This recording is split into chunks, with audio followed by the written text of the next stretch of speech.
Let's discuss CAPWAP, Control and Provisioning of Wireless Access Points.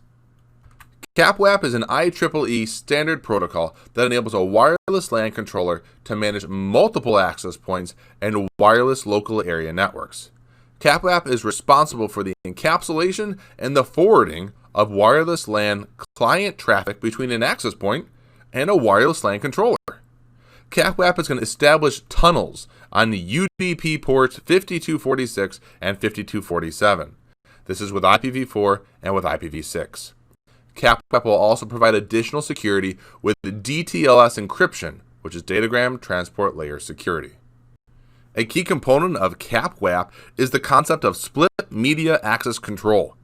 With this, we're going to have the functions normally performed by an individual access point distributed across two functional components. The first functional component being the access point MAC function.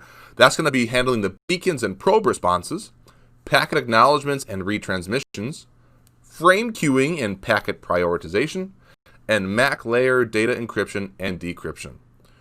The wireless LAN controller function is going to be authentication, association and reassociation of roaming clients, frame translation to other protocols, and the termination of 802.11 wireless traffic on a wired interface. Next is DTLS encryption, the Datagram Transport Layer Security Encryption. DTLS is a protocol that provides security between the access point and the wireless LAN controller. This allows them to communicate using encryption, and it prevents eavesdropping or tampering from those man-in-the-middle attacks. Now, DTLS is enabled by default to secure the control channel for CAPWAP. This is disabled by default, however, for the data channel. What that means is all CAPWAP management and control traffic exchanged between the access point and the wireless LAN controller is encrypted, and it's secured by default.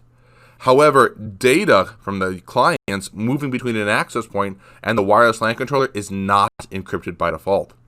CAPWAP data encryption is optional, and it would be enabled per access point. It requires a DTLS license to be installed on the wireless LAN controller prior to being enabled on an access point. FlexConnect is a powerful wireless solution for branch offices and remote office deployments. This is going to allow you to configure and control access points in a branch office, which could be a remote office, controlling it from the corporate office through a WAN link, a wide area network. And you could do this without deploying a wireless LAN controller in the office with the access points. Now, there's two modes of operation for the FlexConnect AP, which would be the access point in the branch office. The first one is connected mode. In a connected mode, the wireless LAN controller is reachable. It's reachable across the wide area network. And with this, there is CAPWAP connectivity where we can send traffic through the CAPWAP tunnel, and the wireless LAN controller performs all the CAPWAP functions like we discussed earlier with split MAC. In standalone mode, the wireless LAN controller is unreachable. The FlexConnect access point has lost or failed to establish the CAPWAP tunnel with the wireless LAN controller. In this mode, that FlexConnect access point can assume some of the wireless LAN controller functions, such as switching client data traffic locally in the network and performing client authentication.